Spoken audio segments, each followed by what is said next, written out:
வணக்கம் and welcome to restore it Tamil. இன்றைக்கி நம்ம வீடியோவில் என்ன பார்க்க போகிறோம்னா வச்சிங்களேன், இப்போ மழை டைம் ஆரம்பிச்சிருச்சு. இந்த மழை டைம் ஆரம்பித்த மாதிரி நம்ம வண்டிகளும் புதுசாக ஒரு பழக்கத்தை ஆரம்பிச்சிடும். அது வேறு ஒன்றும் இல்லை, அடிக்கடி ஸ்டார்ட் ஆகாமல் போயிடும். நம்மளும் எவ்வளோ வச்சு பார்ப்போம், அது இதையும் பண்ணி பார்ப்போம், ஒன்றுமே பண்ண முடியாது. அப்புறம் மெக்கானிக் ஷெட்டில் தள்ளி போய் விட்டா, தம்பி அதே தான்ப்பா பிரச்சனை, அடக்கடவுளே இதுக்காக நம்ம இவ்வளோ தூரம் தள்ளிட்டு வந்தோம்னு யோசிப்போம். இதை நம்ம அப்பயே லைட்டாக அப்படி தட்டி விட்டுருந்தாலே இது வண்டியை ஸ்டார்ட் பண்ணி எடுத்துன்னு வந்திருக்கலாமேன்னு தோணும். பட் ஆனால் நான் அதை எப்படி கண்டுபிடிக்கணும்னு தான் தெரியாது. அதை தான் இன்றைக்கி நம்ம வீடியோவில் பார்க்க போகிறோம். மழை டைமில் உங்கள் பைக் ஸ்டார்ட் ஆகாமல் இருந்துச்சுன்னா அப்போ நீங்கள் என்ன பண்ணணும் பண்ணக்கூடாது எல்லாத்தையும் பார்ப்போம். பார்த்து முன்னாடி சின்ன ரெக்வஸ்ட், ஆனால் உங்களுக்கு தெரியும் அந்த கீழே ரெட் கலர் சப்ஸ்கிரைப் பட்டனை ஒரு செகண்ட் ஸ்பெண்ட் பண்ணி இப்படி தட்டி விட்டீங்கன்னா என்னோட ஒரு நாள் உழைப்புக்கு மிகப்பெரிய உதவியாக இருக்கும். ப்ளீஸ் அந்த சப்ஸ்கிரைப் மட்டும் பண்ணுப்பா.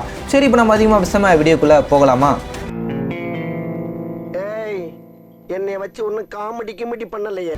ஃபஸ்ட்டு உங்கள் வண்டி ஆன் ஆகலனாலே உங்கள் கண்ணு போக வேண்டிய இடம் உங்கள் சாவிக்கும் கில் சுவிட்சுக்கும்.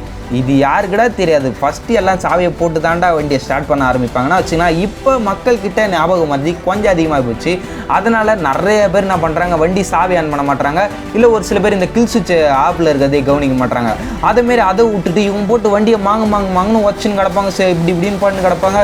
ஸ்டார்ட் ஆகாது. கடைசியில் என்னன்னு பார்த்தா ஒன்று கில் சுவிட்ச் ஆப்பில் இருக்கும், இல்லை சாவியை போடாமல் இருந்திருப்பாங்க. அதனால் முடிஞ்ச அளவுக்கு அடுத்த தாட்டி உங்கள் பைக் ஸ்டார்ட் ஆகலனா ஃபஸ்ட்டு சாவி அந்த கில் சுவிட்ச் ரெண்டுத்தையும் கரெக்டாக இருந்தால் பார்த்துங்க. சாவி ஆனில் இருந்தால் கூட உங்களோட கன்ஃபர்மேஷனுக்காக ஒரு தாட்டி அதை திரும்பி ஆஃப் பண்ணி ஆன் பண்ணி ட்ரை பண்ணி பாருங்கள். அது மாதிரி பண்ணால் நான் மோஸ்ட் ஆஃப் டைம் ஆகும் ஒரு பைக் ஆனே ஆகாது, நம்ம உடச்சுனே கிடப்போம். பட் ஆனால் சாவியை இப்படி ஒரு தாட்டி ஆஃப் பண்ணி ஆன் பண்ணால் அதுமாரி ஆன் ஆகும். அது வந்து ஒரு லக்கு மாதிரி வச்சிங்களா. அதனால் இதையும் ட்ரை பண்ணி பாருங்கள். பட் ஆனால் இந்த கில் சுவிட்சில் இன்னொரு விஷயம் இருக்குதுப்பா. அது என்ன வச்சிங்கன்னா, இந்த மழை டைம்லாம் வந்துச்சுன்னா நம்ம அந்த சுவிட்செலாம் வெளிப்படையாக தான் இருக்கும், அதெல்லாம் தண்ணி படும், உள்ளே போய் பூந்துக்கும். அதுமாரி உள்ளே போடுற தண்ணி அந்த கில் சுவிட்சில் எதுவும் பண்ணுறதுக்கு வாய்ப்பு இல்லை. 99.9% அங்கே உள்ளே எதுவும் நடக்கிறதுக்கு வாய்ப்பு இல்லை. பட் ஆனால் அந்த பேலன்ஸ் 1 பாயிண்ட் இருக்குது பாருங்கள், அதில் எதாவது ஆகி தண்ணி உள்ளே பூந்து கோளாறு கொடுத்து வண்டியை ஸ்டார்ட் பண்ண விடாமல் கூட செய்யும். அதுக்கு நீங்கள் என்ன பண்ணுன்னா, அதை கைட்டது மாட்டலாம் எதுவும் தேவையில்லை.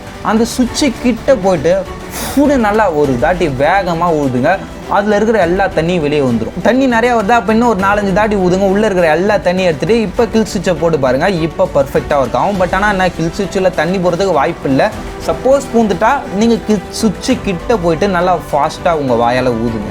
சரி, ஓகே, சாவியும் கரெக்டாகுது, கில் சுவிட்சும் கரெக்டாகுது. இன்னும் ஸ்டார்ட் ஆகலாம் வச்சுக்கலாம். அடுத்து நீங்கள் பார்க்க வேண்டிய விஷயம் ஸ்பார்க் பிளக். ஸ்பார்க் பிளக் வந்து நம்ம நல்லா கைட்டி பார்க்கணும், அதுதான் நல்லது. பட் ஆனால் சப்போஸ் நீங்கள் வெளியே இருக்கிறீங்க, யாருன்னே அதான் எந்த இடம்னே தெரியாத மாதிரி ஒரு இடத்துல இருக்கீங்க, அங்கே எப்படி நான் போய் ஸ்பார்க் பிளக்கை கைட்டி பார்க்க முடியும்? அதெல்லாம் மழை பெஞ்சிட்டு இருக்கு, அது மாதிரி நிறைய விஷயங்கள் இருக்கும். அதனால் நீங்கள் முடிஞ்ச அளவுக்கு அப்படியே மேலோட அந்த மேலே ஒரு கவர் இருக்கும் இல்லையா, அந்த ஸ்பார்க் பிளக் பக்கத்தில் அந்த ஒயரோட வந்து கனெக்ஷன் ஆகும் பாருங்கள், அதை கைட்டி பாருங்கள். அதுக்குள்ளே கூட மேபி தண்ணி ஏறிட்டு இருக்கும். அந்த தண்ணி மூலமாக கூட உங்களுக்கு ஸ்டார்டிங் ட்ரபிள் ஏற்படும்.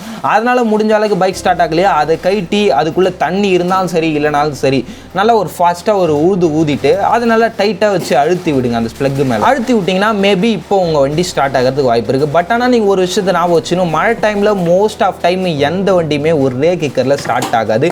ஏன்னா டெம்பரேச்சரு ரொம்பவே கூல்டு டெம்பரேச்சராக இருக்கும். அதே மாதிரி டைமில் நீங்கள் உங்கள் வண்டியில் சோக் போட்டு ஸ்டார்ட் பண்ணுறது நல்லது. ஆமாம், ஸ்டார்ட் பண்ணும்போது மட்டும் சோக்கு போட்டுங்க.